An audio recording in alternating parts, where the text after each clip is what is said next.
तो attack on Titan की ending बहुत कॉम्प्लेक्स और इमोशनल थी और कहानी खत्म होती है एरन, मिकासा, आर्मिन और बाकी कैरेक्टर्स के साथ। तो हम शॉर्ट में समझेंगे क्या हुआ। मिकासा एरन का सर काट देती है और उसे किस करती है और जैसे कि उसके नसीब में लिखा था कि मिकासा ही उसको टाइटन के शाप से आजाद करवा सकती है, यानी फ्री करवा सकती है। मिकासा एरन को फ्री करवा देती है और फिर वो एरन का सर लेकर फैक्ट्री के नीचे यानी झाड़ के नीचे गाड़ देती है और वहां पर शपथ लेती है कि वो उससे दोबारा मिलेगी, यानी प्रॉमिस करती है कि वो दोबारा जरूर मिलेगी। एरन रिवील कर देता है आर्मिन को। एरन आर्मिन को यह तक बता देता है, यानी विजन में बता देता है कि उसने रमलिंग टाइटन और अपने मौत का प्लानिंग की थी ताकि अपने फ्रेंड्स दोस्तों को सुरक्षित रख सके और एल्डियन और बाकी के दुनिया के बीच में जो नफरत का साइकिल चल रहा है, यानी जो डंपर चल रही है, उससे समाप्त कर सके। उसने इस भी बात का खुलासा किया कि वो मिकासा से प्यार करता है और चाहता है कि वो खुश रहे, चाहे उसके बिना जीवन जीना पड़े, यानी सिर्फ वही खुश रहे, वो साथ रहे, मिकासा या ना रहे, लेकिन वो खुश रहनी चाहिए। एरन ने आर्मिन को अपने दोस्तों के साथ शांति से बातचीत करने का आइडिया भी दिया। उसने अपने दोस्तों को टाइटन्स की शक्ति से फ्री कर दिया और जब आर्मिन उठता है तो देखता है कि सारे जो टाइटन है वो फिर से इंसान बन गए। एरन के सैक्रिफाइस की वजह से वो अपने दोस्तों से फिर मिलता है और उसके दोस्त और ये सब मिलकर डिसाइड करते हैं कि वो नेगोशिएट करेंगे जो नेशन सर्वाइव कर रहे हैं उनसे पीस के लिए। और वो एरन को थैंक्स भी करता है इनको जीने का मौका देने के लिए और मिकासा को उनके कन्वर्जन की जो उनके बीच में बातचीत हुई है एरन और आर्मिन के बताने का प्रॉमिस भी करता है। अब कहानी आते 3 साल बाद आर्मिन और बाकी के सब बोट पर है, सब जा रहे हैं पैराडाइज आइलैंड के तरफ, आइसलैंड की तरफ, जहाँ पर उनको उम्मीद है कि वो एस्टेब्लिश करेंगे डिप्लोमेटिक रिलेशन। जो नई इंडियन गवर्नमेंट है जो हिस्टोरिया और उसके डॉटर के जरिए चला रही है उनके साथ नए रिलेशन का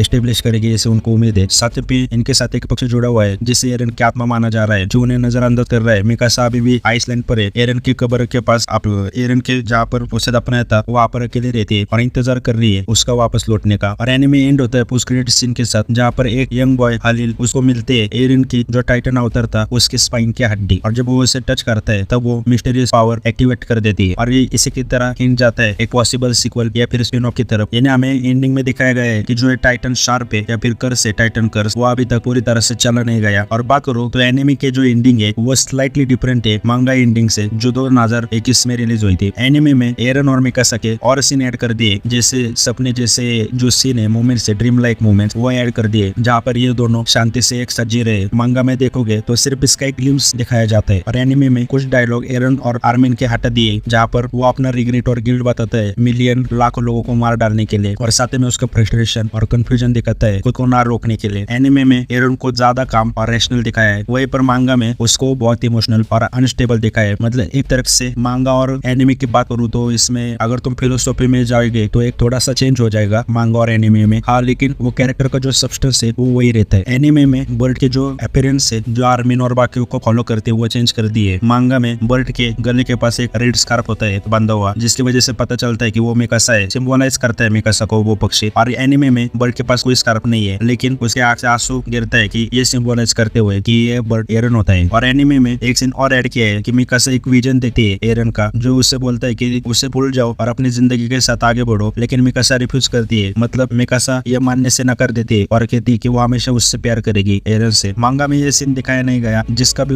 बहुत इम्पैक्ट पड़ता है, यानी मांगा के हिसाब से दिखाया जाओगे तो ये आपके ऊपर एंडिंग छोड़ती है और एंडिंग यही निकलती है मांगा के हिसाब से। लेकिन ये एनिमे का जो सीन है ये वही दिखाता है कि मिकासा ने फिर कभी शादी नहीं की और किसी और के साथ प्यार में नहीं पड़ी। एनिमे और एक सीन ऐड करता है जहाँ पर हलील टाइटन स्पाइन को फाइंड करता है, यानी टाइटन की जो हड्डी होती है रीढ़ की वो फाइंड करता है, जिसकी वजह से हमें पोटेंशियल सीक्वल देखने को मिलेगा या फिर स्पिन ऑफ। लेकिन मांगा में ये सीन ही नहीं था, लेकिन ये एक एक्स्ट्रा पेज था जहाँ पर एक टेक्स्ट था कि battle is not over it. मतलब मांगा में एक जो मैंने हड्डी वाला सीन बोला था कि एरन के टाइटन स्पाइन मिलता है रीढ़ की हड्डी, वो नहीं था, सिर्फ एक एक्स्ट्रा पेज था जहाँ पर एक टेक्स्ट लिखा था कि the battle is not over it, जिससे हमें पता चल जाता कि हाँ भाई आगे कुछ आने वाला है। लेकिन उन्होंने एनिमे में एक एक्स्ट्रा सीन ऐड कर दिया जो एरन की हड्डी वाला, तो ये बहुत अच्छा किया मैं कहूँगा। और बहुत सारे ऐसे एनिमे और मांगा के डिफरेंस है एंडिंग के अटैक ऑन टाइटन में। अगर आपको वीडियो चाहिए तो लाइक और सब्सक्राइब कर दो, ज्यादा लाइक मिले तो मैं जरूर वीडियो डाल दूंगा। और ये चैनल है एनिमे के ऊपर हिंदी में बात करने के लिए, जैसे कि एनिमे के ऊपर सभी बात करते हैं लेकिन जापान के एनिमे की जो मुझे चीज अच्छी लगती है कि जिस तरह वो अपने ट्रेडिशन कल्चर से जुड़े हुए और जिस तरह वो फिलोसॉफी को ब्यूटीफुली दिखाते हैं, और मुझे फिलोसॉफी